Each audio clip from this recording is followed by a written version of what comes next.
लोग ये चाहते हैं कि भारतीय जनता पार्टी को हराने के लिए विपक्ष जो बिखरा हुआ है उसको एक करना चाहते हैं, एक प्लेटफार्म पे लाना चाहते हैं। इधर बराबर करीब एक साल से सीपीआई, सीपीएम, फॉरवर्ड ब्लॉक, माले, लोकतांत्रिक जनता दल और छोटे मोटे जो दल हैं, जो भी ज्वलंत मुद्दे थे, एक साथ जिला मुख्यालयों पे, प्रदेश स्तर पे आवाज़ उठाने का काम इस मोर्चे ने किया। हम ये चाहते हैं कि हमारे राष्ट्रीय नेता आज प्रदेश पदाधिकारियों की एक बैठक लखनऊ में दारुल सफ़ा ए ब्लॉक कॉमन हॉल में आयोजित की गई है, जिसके मुख्य अतिथि पार्टी के राष्ट्रीय महासचिव जावेद रजा जी, पार्टी के राष्ट्रीय नेता गोविंद यादव जी आए हैं और हम प्रदेश के पदाधिकारीगण जो भी निर्णय लेंगे ये जाकर दिल्ली में हमारे जो माननीय शरद यादव जी नेता हैं उनको रिपोर्ट देंगे और इस पर विस्तार से चर्चा होगी। उसके बाद हम लोग फाइनल डिसीजन लेंगे। जो गैर भाजपा विपक्षी दलों की एकता में लोकतांत्रिक जनता दल की क्या भूमिका हो, उसकी रणनीति और कार्यक्रम की रूपरेखा के लिए आज एकत्रित हुए हैं। और देश में जो संवैधानिक लोकतंत्र पर संकट है और जिस तरह से निजीकरण, बेरोजगारी और महंगाई और सारी संवैधानिक संस्थाओं को, संवैधानिक मूल्यों को, लोकतांत्रिक मूल्यों को जिस तरह से पूरे प्रदेश में और पूरे देश में कुचला जा रहा है, उसके लिए राष्ट्रीय स्तर पर हम लोग हमारे नेता शरद यादव जी के नेतृत्व में एक संवैधानिक मूल्यों की लड़ाई लड़ रहे हैं। और संघर्ष के साथ साथ चुनाव भी हम लोगों का एक माध्यम है। तो ये उत्तर प्रदेश के चुनाव में भी हम चाहते हैं कि संवैधानिक मूल्यों की रक्षा के लिए, लोकतांत्रिक मूल्यों की रक्षा के लिए जो गैर भाजपा विपक्षी दल हैं उनके साथ व्यापक एकता कायम हो।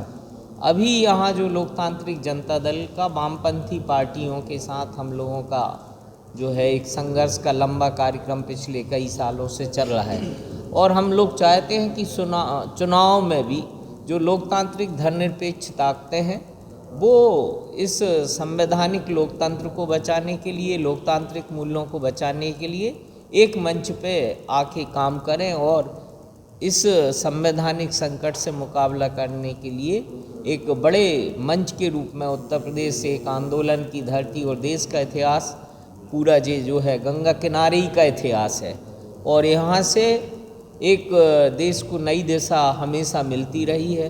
तो हम लोगों का प्रयास है कि जो संवैधानिक लोकतंत्र को बचाने के लिए जितने भी गैर भाजपा विपक्षी दल हैं, चाहे उनके अंदर तालमेल के स्तर पे या रणनीतिक स्तर पे जो है एक आपसी सैद्धांतिक सहमति कायम हो और हम लोग मिलके जो है इस संवैधानिक लोकतंत्र को बचाने की लड़ाई को मजबूत कर सकें।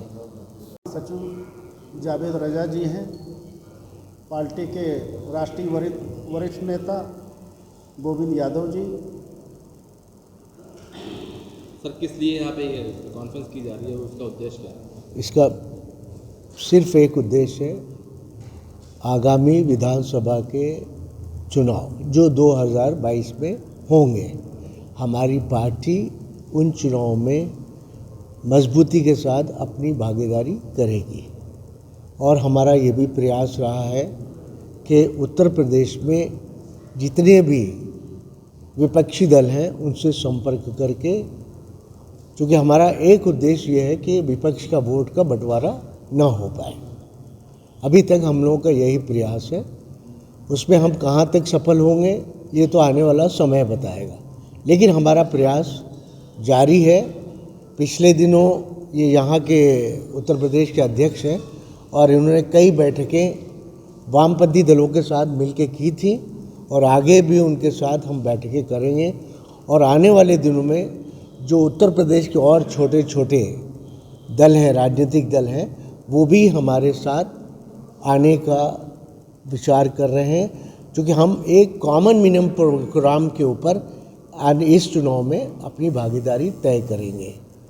कौन कौन से दल सर आप साथ आने की उम्मीद है अभी? आप बता भाई हम एक ये है बड़ा छाता बनाएंगे जिसमें सीपीआई है, सीपीएम है, फॉरवर्ड ब्लॉक है, माले है, लोकतांत्रिक जनता दल है और इनकी जो बातचीत चल रही है और छोटे छोटे दलों से चल रही है। लेकिन अभी चूँकि समय हमारे पास कम है, इसलिए हम आज और कल 2 दिन रह के और भी जो यहाँ विपक्षी दल हैं उनसे बातचीत करने का प्रयास करेंगे। सर क्या किसी बड़े क्षेत्रीय दल से आप गठबंधन करें? हम तो हमेशा बात करने के लिए तैयार हैं। अब देखिए, हमारा दावेदारी मुख्यमंत्री बनने की कहीं नहीं है। यहाँ पे जो 2 दल हैं विपक्ष के, उनकी दावेदारी ज़्यादा है, लेकिन हम उनकी क्या मदद कर सकते हैं एज ए विपक्षी दल होने के नाते, ये तो हम तैयार हैं बातचीत करने के लिए। हमने कभी मना नहीं किया कि बातचीत नहीं होगी, हम तैयार हैं बातचीत करने के लिए। पहल उनकी तरफ से होना चाहिए, हम लोग उनको जो होगा समय के अनुसार उनको बातचीत करने के लिए। और क्या उद्देश्य है आपका? मैं तो चाहता हूँ कि जो प्रदेश में कानून व्यवस्था है और जो चीज़ें हैं, लॉ एंड ऑर्डर है ही नहीं, और जो धोखे के नाम पे तरह तरह के विज्ञापन दिए जा रहे हैं कि हमने 10 लाख नौजवानों को रोज़गार दिया है और इतने लोगों को किसानों को इतना पैसा बांट दिया है, ये एक हम समझते हैं एक खोखला है। और आने वाली यहाँ प्रदेश की जनता जो है योगी सरकार से त्रस्त है और उसको हटाने का काम करेंगे। और हम चाहते हैं विपक्ष एक होकर उनका मुकाबला करे ताकि वो उनका सफाया हो जाए। ठीक है।